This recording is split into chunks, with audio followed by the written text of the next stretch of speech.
Queridos, neste domingo pela manhã eu afirmei que um dos assuntos mais polêmicos e controversos ao longo da história da igreja é a questão dos milagres, dos sinais e dos prodígios. E quando hoje pela manhã nós nos baseando em Atos capítulo 3, na cura daquele coxo de nascença, expusemos o que significa milagre, sinal e prodígio naquele contexto como prova e autenticação da autoridade apostólica, da proclamação dos apóstolos. Nós mencionamos que hoje à noite, no episódio número 8, pela manhã foi o número 7, dessa primeira temporada da série Edificarei a Minha Igreja, nós iríamos falar sobre a proclamação que segue o milagre e que explica o que ele significa. Porque o outro grande desafio, além dessa questão de entender o que são milagres, sinais e prodígios, é a ordem das coisas. Ou seja, que não são os sinais que explicam e concedem autoridade à proclamação do Evangelho, mas o contrário é verdade, é a proclamação do Evangelho e da sã doutrina de Cristo que nos ajuda a entender corretamente o que significam os milagres, os sinais e os prodígios. E por isso, nesse episódio número 8, que tem como título A Proclamação que Explica os Sinais, vamos expor o segundo sermão que o apóstolo Pedro prega no livro de Atos dos Apóstolos e que trata do grande sinal, do grande prodígio, do grande milagre da cura daquele coxo de nascença na porta formosa do Templo de Jerusalém. Portanto, abra sua Bíblia, por gentileza, no texto de Atos dos Apóstolos, capítulo 3, do verso 11 ao verso 26, nós vamos expor esses versículos na palavra de Deus. Nós não vamos ler de imediato todo o texto, mas vamos ler alguns versículos iniciais e você, por gentileza, permaneça com ele aberto. Veja, nós vamos ler o verso 11 e 12 primeiro. Atos capítulo 3, verso 11 e verso 12. Hoje à noite eu vou me comportar bem, vou tomar várias vezes água durante a mensagem, porque senão eu levo bronca quando chego em casa da minha esposa. Se você inventa de fazer um segundo culto e não bebe água, daqui a pouco você está rouco e não prega mais. Ela disse que eu não dissesse isso na frente de vocês, mas como vocês viram, eu sou meio desobediente. Mas já tomei uma vez, vá contando amor, até no final eu devo ter tomado umas 15 ou 20 vezes. Providencie água aí, Davi. Atos capítulo 3, verso 11 e 12 diz assim: apegando-vos ele, referindo-se ao coxo que havia sido curado, a Pedro e a João, todo o povo correu atônito para junto deles, se referindo a Pedro e João, no pórtico chamado Salomão, ou chamado pórtico de Salomão. À vista disto, Pedro então se dirigiu àquele povo, dizendo: israelitas, por que vos maravilhais disto, ou por que fitais os olhos em nós, como se pelo nosso próprio poder ou piedade o tivéssemos feito andar? Perceba que essa era a questão. Afinal de contas, quem tinha feito o quê? E por que a multidão estava olhando para Pedro e João, como se supostamente tivesse sido eles, pelo poder ou piedade deles, que tinham curado aquele homem? Pedro então vai agora preparar e pregar o sermão para desmontar essa ideia e dar a glória perfeita e completa a Cristo. Curva a sua cabeça por um instante, nós vamos pedir a Deus que nos ilumine para compreender essa verdade. Ó Deus amado e querido Pai, abre sim, ó Pai, o nosso entendimento, fala ao nosso coração, pela clareza que a Tua palavra em si mesma tem, e que o Teu Espírito, aplicando a cada coração aqui presente, e também àqueles que estão distantes, e até mesmo aqueles que vão assistir depois, certamente é capaz de esclarecer, de abrir entendimento, de alargar a nossa compreensão. Que não seja comentários de homens sobre a Tua palavra, mas o Teu mesmo Espírito que inspirou esta palavra, que venha iluminar e falar ao nosso coração nesta noite. É o que nós oramos e agradecemos em nome e para a glória de Jesus. Amém. Se você estiver com o texto ainda aberto diante dos seus olhos, seja no seu celular ou na Bíblia impressa, tanto aqui como aí onde você está, você perceberá que, muito provavelmente, o que nós temos nesses 16 versículos, conforme menciona Simon Kistemaker, que é um dos maiores comentaristas do Novo Testamento, na verdade não é talvez o discurso total, o sermão completo de Pedro, mas um extrato grande, considerável, mas uma espécie de resumo, uma sinopse que Lucas faz. E obviamente que isso em nada desabona o conteúdo e o propósito que a cadeia de fatos narrados por Lucas tem para nós hoje. Se você olhar direitinho, você perceberá que inicialmente o escritor Lucas situa o pós-milagre. E aí ele registra a atitude daquele deficiente curado de apegar-se, veja aí o verso 11 que nós lemos, apegar-se a Pedro e João, numa reação natural de estar junto daqueles que, de maneira concreta, eram os benfeitores da sua cura. Com isso, surgiu a oportunidade de todo o povo, vendo que aquele homem havia sido curado e agora estava coladinho ali com Pedro e João, eles correrem todos juntos, de maneira atônita e assombrosa, para junto deles três, no lugar chamado Pórtico de Salomão. Segundo os historiadores e comentaristas do Novo Testamento, o Pórtico de Salomão era uma espécie de galeria, um corredor um pouco mais largo, com colunas que estava no interior da muralha do lado oriental do átrio do templo. Ali Jesus já tinha tido debates com os fariseus, conforme registra João capítulo 10.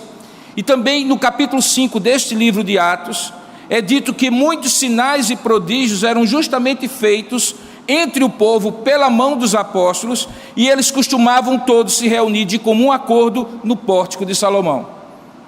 Então é muito razoável compreender que aquele espaço tinha se tornado, no meio de toda aquela esplanada do templo, um lugar específico onde os cristãos, aqueles 120 originais, incluindo ali os apóstolos, e parte ou talvez a totalidade daqueles 3.000, que se espremiam em horários diferentes, principalmente nos horários das orações, pela manhã, no meio da tarde e ao anoitecer, para ouvir a doutrina dos apóstolos. Era a igreja informal, o templo informal dentro do templo de Jerusalém. Eu falei pela manhã que é natural compreender que aqueles homens que vinham do judaísmo ainda continuassem frequentando o templo, embora não fizessem mais sacrifícios, porque eles tinham uma origem judaica e a audiência deles era majoritariamente judaica. Ali então, no Pórtico de Salomão, possivelmente, Pedro profere o seu segundo sermão, que está registrado no livro de Atos. E como no sermão de Pentecostes, Pedro segue uma estrutura muito parecida. Primeiramente, ele introduz o contexto daquilo que ele vai falar e explica as circunstâncias do milagre no verso 12 que nós lemos. Diz que à vista disto, ou seja, do homem estar curado e junto deles, ele se dirige ao povo e os chama de israelitas. E pergunta a eles por que eles estão tão admirados, tão maravilhados do que tinha acontecido. E por que eles não tiravam os olhos de Pedro e João? Porque fitais os olhos em nós, perguntava Pedro, como se pelo nosso próprio poder ou pela nossa própria virtude ou piedade o tivéssemos feito. Aquilo incomodava Pedro. Como você vai perceber no restante do livro de Atos, nenhum apóstolo recebeu glória que pertencia a Jesus, mas aquilo também proporcionou a Pedro uma oportunidade de pregar então o seu segundo sermão. Observe que, se no primeiro sermão, em Atos capítulo 2, no dia de Pentecostes, o foco inicial de Pedro é desfazer a maledicência daquele auditório, que via aqueles homens falando em línguas que eles não conheciam, mas que os outros, aquela grande multidão que estava em Jerusalém naquela festa, conseguia compreender, e que atribuíam a uma eventual embriaguez. Se naquela ocasião Pedro queria desfazer essa maledicência, agora a razão do seu sermão é outra, não apenas o milagre, mas a suposta atribuição de que o milagre teria acontecido por virtude, poder ou piedade de Pedro e João. Ele então prega o sermão para desfazer isso, mas mais do que isso, ao desfazer essa má impressão, essa falsa impressão, ele acaba exaltando aquele que efetivamente foi o autor do milagre, que é Jesus Cristo. Ele então descaracteriza-se também, e a João, como autores, pelo seu próprio poder e piedade, tivessem feito aquele milagre, e prepara então o terreno, nesse momento, para apresentar aos seus ouvintes, mais uma vez, a obra redentora de Cristo por meio da sua morte e ressurreição. E por fim, no finalzinho, como todo bom pregador, conclama-os ao arrependimento e à fé, como já tinha feito no primeiro sermão. Ele faria isso sempre, e não somente ele, mas todos os apóstolos, naquilo que nós chamamos de querigma cristão, ou o resumo da proclamação do Evangelho na igreja primitiva. Com esse objetivo em mente, então, Pedro aponta, e ele vai estruturar o sermão dele dessa maneira, para o contraste entre o que os líderes judeus fizeram com Jesus e o que, em contrapartida, Jesus recebeu como ação do Pai sobre ele, desfazendo o que os líderes judeus fizeram e reconstruindo, e refazendo e restaurando o propósito de Deus desde toda a eternidade. Veja no verso 13 a 15, que nós não lemos, nós vamos ler agora. Ele afirma o seguinte: o Deus de Abraão, de Isaque e de Jacó, o Deus de nossos pais, glorificou a seu servo Jesus, a quem vós, veja o contraste, o que Deus fez e o que eles fizeram, a quem vós traístes e negastes perante Pilatos, quando este Pilatos já havia decidido soltá-lo. Novamente ele continua no contraste: vós, porém, negastes o santo e o justo, e pediste que vos concedessem um homicida, se referindo a Barrabás. Dessa forma, dessarte, vós matastes o autor da vida, mas Deus ressuscitou dentre os mortos, do que nós somos testemunhas. Percebe então a retórica de Pedro? Ele está contrastando o que aqueles líderes judeus fizeram versus o que Deus fez na vida de Jesus, restaurando o propósito que aparentemente tinha se perdido quando Jesus morreu pela mão deles. Três aspectos são salientes nesse contraste, eu gostaria de chamar a sua atenção para eles. O primeiro aspecto nesse contraste é a conexão direta feita por Pedro de Jesus com o Deus de Abraão, de Isaque e de Jacó. Em outras palavras, o Deus dos antepassados daqueles que tinham matado Jesus e que estavam ali naquela audiência e que ouviam agora o sermão de Pedro, que tinham sido responsáveis pela grande esperança do povo da aliança, descendente desses patriarcas, ter morrido, era o mesmo Deus que tinha glorificado, escolhido e usado Jesus como Redentor. Veja, novamente Pedro, ele já tinha feito isso no capítulo 2, aponta o dedo para aquela audiência com autoridade e ousadia e diz: foram vocês que mataram a esperança que vocês durante séculos nutriram. Foram vocês que fizeram isso.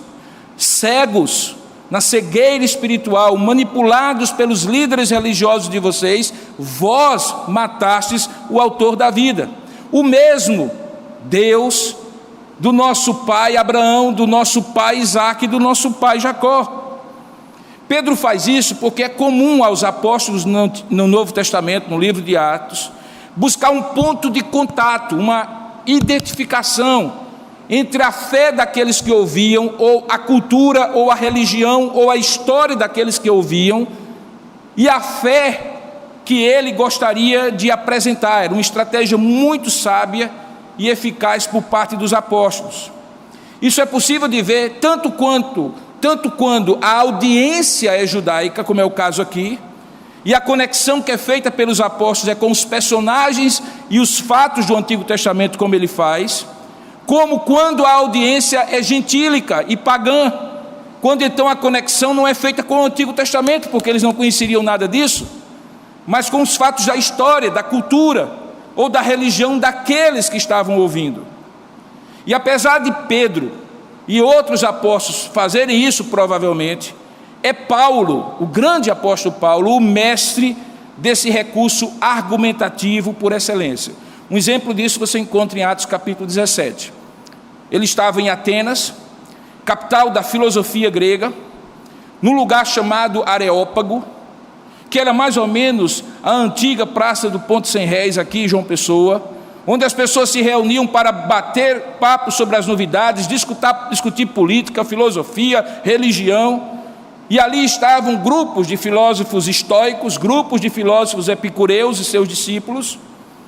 E Paulo, entrando ali, naquele nicho de onde florescia toda a filosofia do mundo helênico, Paulo percebe que havia altares de todos os deuses que eles adoravam, e num altar, em cima talvez de uma coluna jônica ou coríntia, havia um espaço vazio sobre aquela coluna, e na base o título Ao Deus Desconhecido. Paulo então aproveita esse contato com a filosofia e diz assim para aqueles homens: senhores atenienses, e veja como ele faz algo parecido com o que Pedro faz aqui, só que Pedro faz com judeus, Paulo fala com gentios. Eu estou falando de Atos capítulo 17, a partir do verso 22. Ele diz assim: senhores atenienses, em tudo vos vejo acentuadamente religiosos, porque passando e observando os objetos de vosso culto, encontrei também um altar, no qual está escrito Ao Deus Desconhecido. E então ele faz a conexão: pois esse que adorais nesse altar, que está vazio, mas que vocês pressupõem que existe um Deus que é desconhecido a vocês, esse que adorais sem conhecer é precisamente aquele que eu venho vos anunciar. E ele apresenta, e depois ele discorre. Eu não vou falar sobre o sermão de Pedro em Atos 17, mas sobre o sermão de Paulo em Atos 17, mas sobre o sermão de Pedro em Atos 3. Mas inicialmente ele diz: este Deus desconhecido, verso 24, é o Deus que fez o mundo e tudo o que nele existe, sendo ele Senhor do céu e da terra, e ele não habita em santuários feitos por mãos humanas. Perceba que ele está procurando um ponto de contato, partindo de onde aquela audiência está, para pregar o evangelho para eles. Se era uma audiência gentílica, ele não falava do Antigo Testamento, ele falava da história e da cultura que eles conheciam, da religião que eles praticavam, e a partir dali, como uma plataforma, ele apresentava o evangelho. Voltando para Atos 3, aqui ele está falando para judeus, e então ele diz assim: o Deus de Abraão, vocês conhecem? Claro, todos conheciam. O Deus de Isaac, lá sabe quem é? Claro, todos sabiam. O Deus de Jacó, o Deus de nossos antepassados, nossos pais, vossos pais. Pois bem, ele glorificou ao seu servo Jesus, e aí ele vai apresentar Jesus. Por isso que ele disse inicialmente, e apela para os motivos religiosos do seu auditório. Ele se dirige àqueles homens como homens de Israel ou israelitas, e aponta para o passado deles, Abraão, Isaque e Jacó, como a parte fundamental para eles entenderem de onde tinha vindo Jesus e quem era Jesus, como parte do propósito que Deus já tinha antecipado a Abraão, Isaque, Jacó e a todos os patriarcas. Segundo o comentarista, aqui estão as mesmas palavras que Deus disse, por exemplo, a Moisés. Em Êxodo capítulo 3, verso 14, quando chamando Moisés, e Moisés perguntando quem era ele, disse Deus: eu sou o Deus de Abraão, de vossos pais, Abraão, de Isaque e de Jacó. Quando o próprio Jesus fala sobre como este Deus é Deus de vivos e não de mortos, em Mateus 22, ele também diz que esse é o Deus de Abraão, de Isaque e de Jacó. Portanto, era uma fórmula que todo judeu compreenderia. Falar que Deus era o Deus de Abraão, de Isaque e Jacó, era apontar as origens da fé de cada um deles. Em outras palavras, é como se Pedro estivesse dizendo: irmãos, nós também somos judeus, eu e João, e nós estamos falando do mesmo Deus de vocês, do mesmo Deus dos pais de Israel. Nós não somos uma seita pagã, nem esse Jesus é um Deus pagão. Esse Jesus que operou o milagre nesse homem é o mesmo Deus de Abraão, de Isaque e de Jacó. E ele contrasta, mostrando essa conexão direta. O segundo aspecto deste contraste fica claramente percebido, se você olhar para o texto, pelos verbos que são usados para designar as ações dos homens, diferentemente dos verbos que são usados para designar as ações de Deus. É como se ele dissesse o que os homens fizeram e o que Deus desfez do que os homens fizeram e refez por ação exclusiva do seu poder e da sua soberania. Veja, é dito assim, que eles tinham, logo na sequência, no verso 14, 13 e 14, que eles tinham traído e negado Jesus perante Pilatos, quando este havia decidido soltá-lo. É só ir para o Evangelho e você vai lembrar que a mulher de Pilatos, nas idas e vindas duvidosas e indecisas dele, chegou a dizer para aquele homem: olhe, deixe esse justo, porque ontem à noite eu sonhei com ele e não era para mexer, porque esse homem é justo. Mas quando Pilatos retorna diante da multidão, diz assim: olha, eu não vejo nele falta alguma. O que vocês querem que eu faça? Porque na época da Páscoa eu tenho que soltar alguém. Era o indulto pascal, costume daquela época. E a multidão que diz: crucifica-o, crucifica-o, crucifica-o, queremos Barrabás. E aí Pedro recorda disso e diz assim: vós negastes o santo e o justo, e pedistes que vos concedessem um homicida. Veja o contraste entre o caráter de Jesus, justo e santo, e o caráter de Barrabás, um homicida. E esse contraste mostra que a ação de trair e negar daqueles homens foi terrível. O que Pedro estava dizendo, em outras palavras, era: vocês cometeram uma injustiça. E num jogo magistral de palavras, veja, esse homem era um pescador. Esse homem era um pescador, gente. Depois, quando ele se apresenta diante do Sinédrio, isso é coisa para o próximo domingo, a eloquência daquele pescador simples chega a espantar tantos membros do Sinédrio que diz assim: ele deve ter estado com esse tal de Jesus. Porque olha o jogo de palavras dele, ele diz assim: desta maneira vós matastes o autor da vida, a quem Deus ressuscitou dentre os mortos, do que nós somos testemunhas. Vocês que não são nada tentaram matar o autor da vida, mas Deus o ressuscitou, restaurando a vida sobre a morte. Veja a diferença do que vocês fizeram. Vocês negaram, vocês traíram, vocês tentaram matar a vida. Veja o que Deus fez. Ele glorificou o seu servo Jesus, justo e santo.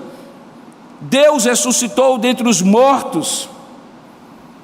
E nesse contraste ele então está mostrando que por um lado eles haviam feito injustiça e crueldade, mas por outro lado Deus havia glorificado o seu servo Jesus. E ele usa essa expressão servo Jesus. Mas Jesus não é o Filho de Deus? Jesus não é Deus? Por que aqui Pedro o chama de servo?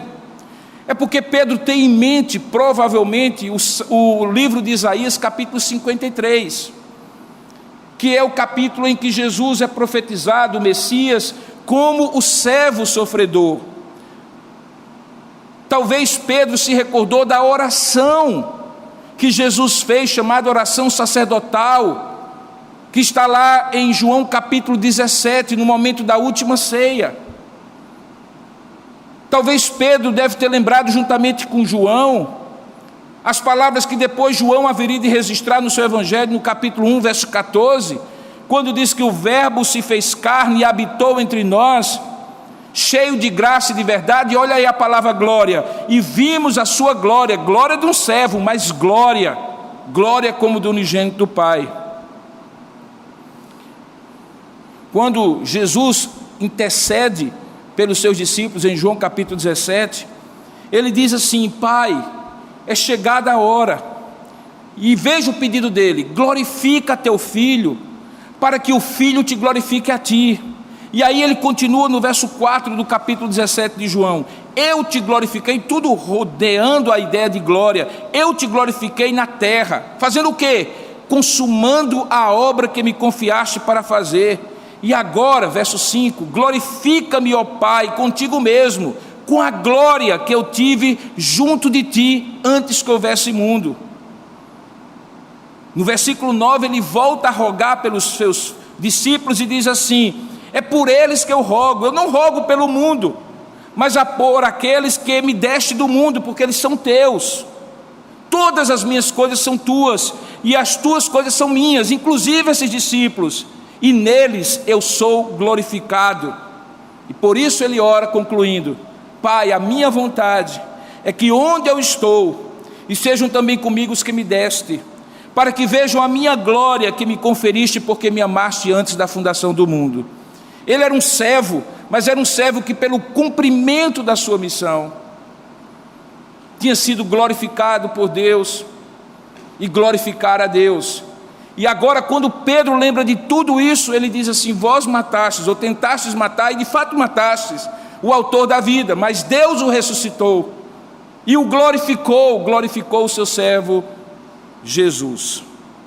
Esse Jesus, conforme Pedro faz questão de afirmar, Deus então ressuscitou dentre os mortos. É como se Pedro dissesse: aquele que é imortal, porque é o autor da vida, foi morto por vocês, que fizeram de tudo, inclusive injustiças para matá-lo, mas a vida prevaleceu, porque Deus o ressuscitou. E nesse argumento ele contrasta, por um lado, a necessidade que ele depois vai dizer daqueles homens se arrependerem, e por outro lado, deles confiarem em Jesus, porque ele é o verdadeiro autor da vida. Pedro está preparando o final do seu sermão. E o final do seu sermão é justamente o terceiro aspecto, e que se resume numa frase carregada de significados, que quando ele diz assim: vós intentastes matá-lo, mas Deus ressuscitou dentre os mortos, do que nós somos testemunhas. Na tradição mosaica e rabínica, irmãos, toda verdade podia ser comprovada pelo testemunho de 2 ou 3 pessoas. O testemunho ou a testemunha era a rainha das provas no direito judaico. E aqui nós temos 2 testemunhas, Pedro e João, 2 dos 4 primeiros discípulos de Jesus, que acompanharam a vida de Jesus por inteiro, que viram tudo o que ele fez, aprenderam dele continuamente, viram o seu sacrifício e sua morte, e também contemplaram a sua ressurreição, e por isso eles podiam ser chamados apóstolos, escolhidos por Jesus, porque eram testemunhas. Lembra qual é o tema de Atos, capítulo 1, verso 8: recebereis poder ao descer sobre vós o Espírito Santo, e sereis minhas testemunhas, tanto em Jerusalém como em toda a Judeia, Samaria e até os confins da terra. Era isso que eles eram. Nós estamos sendo aquilo para o qual Deus nos preparou. Isso contrasta com o que vocês fizeram. Vocês negaram. Pedro, apesar de ter negado, tinha se constituído, restaurado por Deus, uma testemunha. Tanto é que no livro de Atos, capítulo 2, ele se torna aquele que prega o evangelho e 3.000 pessoas se convertem. Mas é João, que parece um sujeito caladinho aqui, né? Ele não fala quase nada, não é ele que prega o sermão, não é ele que chega para o homem e diz assim: olha para nós, não é ele que chega para o homem e diz assim: não tenho ouro nem prata, mas o que tenho te dou, em nome de Jesus Cristo anda. Então a gente pensa que João é apenas alguém que está acompanhando Pedro. Não, lá na frente, na sua primeira epístola de João, no capítulo 1, no verso 1, ele introduz a sua epístola dizendo como ele era testemunha. Ele diz assim: aquele que era desde o princípio, se referindo a Jesus, o verbo de Deus, o que temos ouvido, o que temos visto com os nossos próprios olhos, o que contemplamos, as nossas mãos apalparam, com respeito ao verbo da vida, e a vida se manifestou, e nós a temos visto, e dela damos testemunho, e vula anunciamos, a vida eterna, o qual estava com o Pai, nos foi manifestado. O que temos visto então, e ouvido, anunciamos também a vós outros, para que vós igualmente mantenhais comunhão conosco.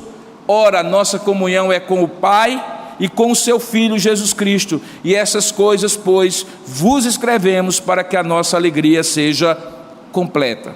João era testemunha tanto quanto Pedro, e isso contrastava com a negação, com a traição daqueles lá. Tendo preparado tudo isso, e Pedro talvez pareça com o pastor Robson, porque agora é que ele começa a pregar o sermão,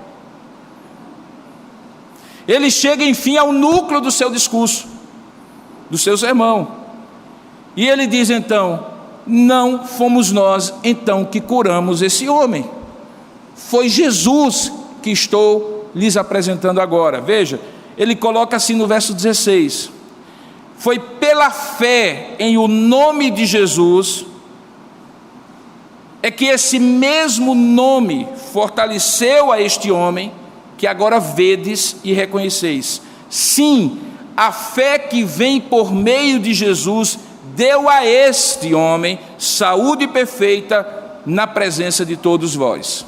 A gente falou pela manhã que falar do nome de Jesus é falar do próprio Jesus, porque o nome de Jesus, na maneira como os judeus entendem, é a essência de alguém. Portanto, falar nome de Jesus é em nome de Jesus, não apenas como um nome próprio, mas pelo poder, na essência, com toda a infinitude do seu poder, da sua graça e do seu amor. Todos os atributos estão ali inseridos. Talvez nessa hora, ao ouvir falar de fé 3 vezes no mesmo versículo, então alguém deveria se perguntar, e eu quero perguntar junto com você hoje à noite: será que Pedro está falando de qual fé aqui? Da fé dele e de João, ou seja, dos apóstolos? Ou da fé do aleijado, do coxo, do deficiente físico?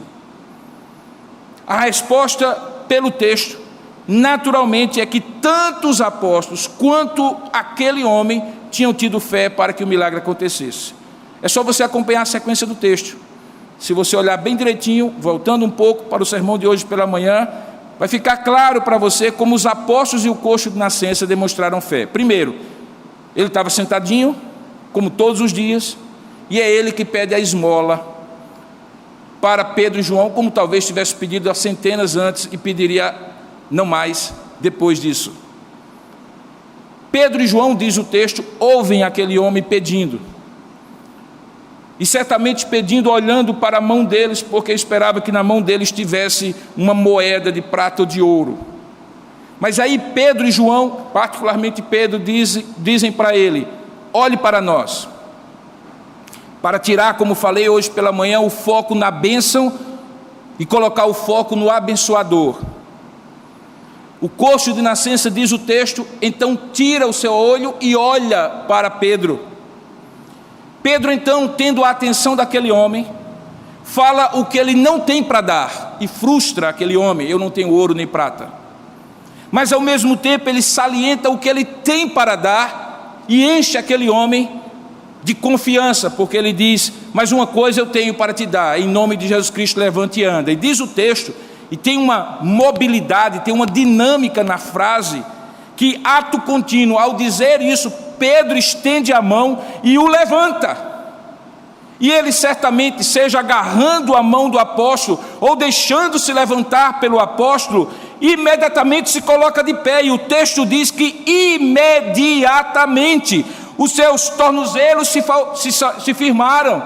De um salto ele se pôs em pé e passou a andar, e entrou com eles no templo, saltando e louvando a Deus. Então é plenamente razoável afirmar que Pedro e João realizaram o milagre somente porque confiaram plenamente em Jesus para conceder-lhes o poder de curar, e o próprio paralítico também confiou no Senhor para curá-lo, mesmo que Lucas não diga explicitamente, e aquele homem creu, porque o ato de segurar a mão, de se colocar de pé quando o apóstolo colocou, de confiar naquela palavra, não é outra coisa senão uma expressão de fé.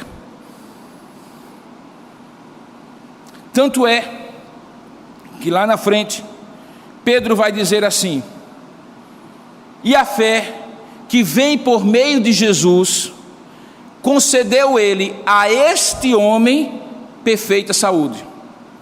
Portanto, a fé e o nome de Jesus são como 2 lados de uma mesma moeda que representa a cura. A fé é o modo e o nome de Jesus é a causa da restauração daquele homem. Da mesma maneira, hoje ninguém é curado porque crê, é curado porque Deus cura. Mas quando eu creio, eu confio que Ele é poderoso para curar. E da mesma maneira como esse microfone não tem poder de amplificar a minha voz, porque existem equipamentos para fazer isso, se eu tirar o cabo dele, não tem nenhuma possibilidade da minha voz ser amplificada. O que amplifica a minha voz é o equipamento.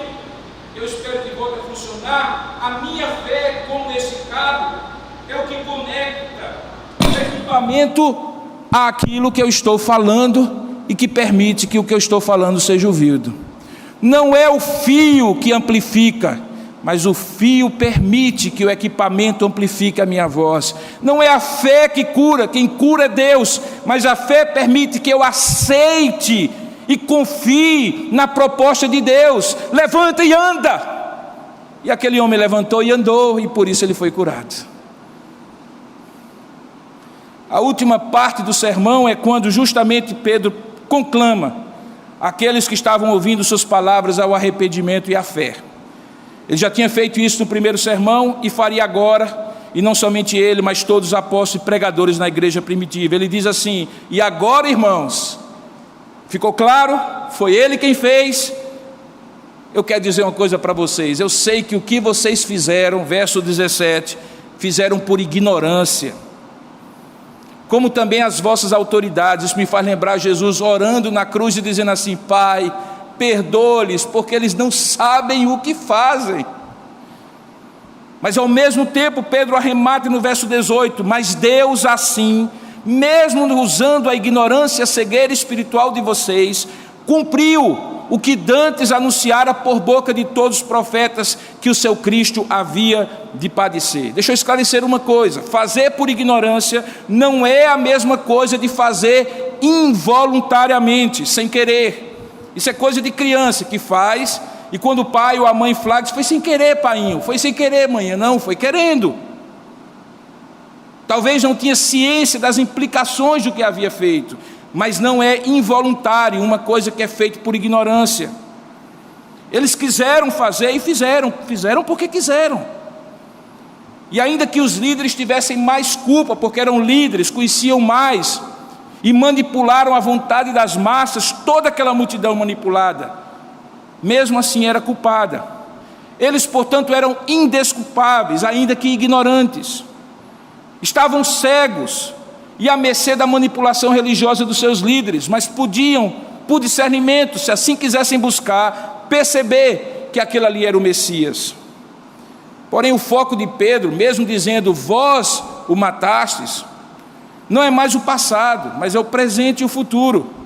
E novamente ele apresenta a mesma solução que apresentou no sermão do capítulo 2, ainda que com outras palavras. Ele diz assim, verso 19: arrependei-vos, pois, convertei-vos para serem cancelados os vossos pecados, a fim de que da presença do Senhor venham tempos de refrigério, e que Ele envie o Cristo que já vos foi designado, Jesus, ao qual é necessário que o céu receba até os tempos da restauração de todas as coisas, coisa que Deus falou por boca dos seus santos profetas desde a antiguidade. Veja que a solução de Pedro tem 3 tempos: o passado, arrependam-se; o presente, convertei-vos para serem cancelados os vossos pecados; e o futuro, aquilo que eles podiam esperar de imediato e no futuro à frente. Se eles se convertessem, se eles se arrependessem, Deus haveria de trazer tempos de refrigério. E enquanto Cristo estava no céu, era tempo deles crescerem e receberem o refrigério do Senhor, até aquele dia que Ele voltaria, como de fato vai voltar, para restaurar todas as coisas. Para ficar ainda mais claro, e sem entrar em detalhes, Pedro diz: tudo isso, lembrem vocês, é o que está profetizado lá em Deuteronômio capítulo 18, quando se pronunciou e se prometeu um profeta dentre os irmãos. Esse profeta é o Senhor. Pedro então conclui o seu sermão e aplica-o diretamente à sua audiência. Volta a falar no discurso direto e diz assim: vós sois, portanto, verso 25, os filhos dos profetas, e da aliança que Deus estabeleceu com vossos pais, dizendo a Abraão: na tua descendência serão abençoadas todas as nações da terra. Tendo Deus ressuscitado o seu servo, enviou primeiramente a vós outros judeus, para vos abençoar, no sentido de que cada um se aparte das suas perversidades. Perceba que Pedro gasta todo esse tempo, que mesmo uma hora de sermão meu não poderia ser capaz de detalhar, talvez nem 3 horas, para levar aqueles homens a entenderem o privilégio que eles tinham. Pedro conclui dizendo assim: ele veio para o que era seu, vocês, quase repetindo João capítulo 1, verso 11, mas os seus, vocês, não o receberam. Mas a todos quantos creram, inclusive vocês, Ele tem dado a oportunidade, o poder, a condição de se tornarem filhos de Deus. Aproveitem, deixem os tempos de ignorância, arrependam-se, convertam-se e recebam o refrigério do Senhor. Percebam como Pedro explica o milagre como aquilo que era importante para eles compreenderem. O milagre em si não era o mais importante, e essa tem sido a tônica do dia de hoje. O homem foi extremamente abençoado, como todos os milagres, sinais e prodígios, abençoa aquele que recebe. Mas para todos aqueles, inclusive primeiramente para ele, que tinham visto o milagre, qual era o propósito maior? Que eles entendessem que aquilo ratificava, autorizava, credibilizava, confirmava a mesma mensagem dos apóstolos, que era a mesma mensagem de Jesus, que apontava para Jesus como Salvador e o Redentor da vida deles. Assim também hoje, irmãos, quando percebermos as ações de Deus na nossa vida, tenhamos consciência do privilégio que nós temos de fazer parte desse mesmo povo da aliança. Deus ama o mundo de tal maneira e por isso Ele dá o seu Filho para que todo aquele que nele crê não pereça, mas tenha a vida eterna. Mas aos seus eleitos Ele faz com que essa mensagem, que é suficiente para salvar a todos, seja eficiente para salvar os herdeiros desta aliança, dentre os quais vocês se encontram. Nós somos os herdeiros desta aliança, assim como aqueles homens. E se Deus foi capaz de perdoar aqueles homens que fizeram aquilo que fizeram com Jesus, não há nada que eu faça ou deixe de fazer que seja inalcançável ao perdão, à graça, o amor e o poder de Deus na minha vida.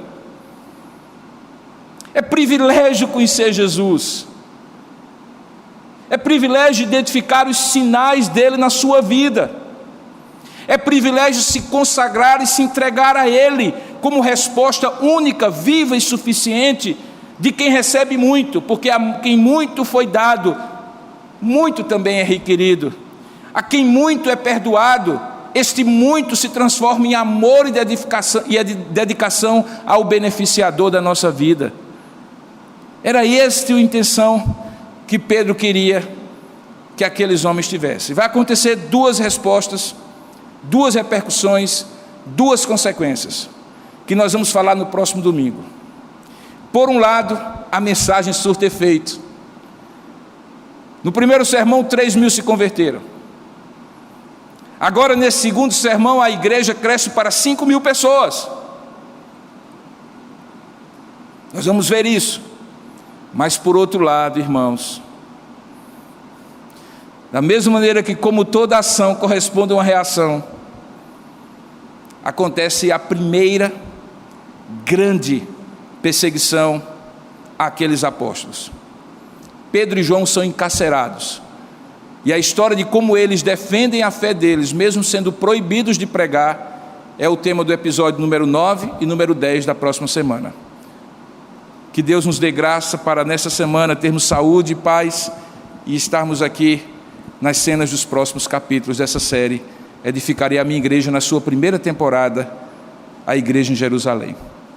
A lição de hoje é: arrependa-se, converta-se, receba os tempos de refrigério que Deus tem para você, porque você tem sido escolhido por Deus e não importa aquilo que você fez contra Jesus. Aquele milagre do homem que é restaurado aos 40 anos de uma paralisia de nascença é um símbolo, um sinal da restauração maior de salvação que Deus tem para você e para mim. Vamos aproveitar e agradecer a isso, mas da mesma maneira como fizemos pela manhã, vamos aproveitar também para suplicar a Deus que mais ainda Ele faça. Mesmo sentados como estamos, curva a sua cabeça por um instante, feche os seus olhos, coloque a sua vida diante de Deus, seja na intenção de agradecer as grandes bênçãos e principalmente a salvação, seja na condição de suplicar as bênçãos do Senhor. Vamos ter alguns momentos de oração silenciosa. Curva a sua cabeça, ore a Deus, peça ao Senhor e agradeça ao Senhor. Ó Deus amado e querido Pai, nesse momento nós suplicamos a Ti que o Senhor, que abriu o nosso entendimento, aplique esta palavra ao nosso coração, da maneira e na medida da necessidade de cada um de nós. Que sejamos gratos por reconhecer que o Senhor não levou em conta os tempos de ignorância de cada um de nós, mas por tua escolha graciosa e soberana, nos tem dado a salvação em Cristo Jesus e o privilégio de fazer parte deste povo da aliança. Que os grandes sinais de homens sendo curados diante de nós, ou até mesmo nós mesmos, mas também os pequenos sinais do dia a dia na providência divina, sejam de fato encorajadores da gratidão que deve existir no nosso coração, e ao mesmo tempo fomentadores da nossa confiança em Cristo, o nosso Senhor e Redentor. Abençoa a nossa vida para que sejamos gratos por um lado e cada vez mais confiantes por outro, porque Tu és o Deus que opera grandes maravilhas, como temos visto na vida daquele homem e na nossa própria vida também. Muito obrigado. Aplica a Tua palavra ao nosso coração, segundo a necessidade de cada um de nós. É isso que nós oramos em nome e para a glória de Jesus. Amém e amém.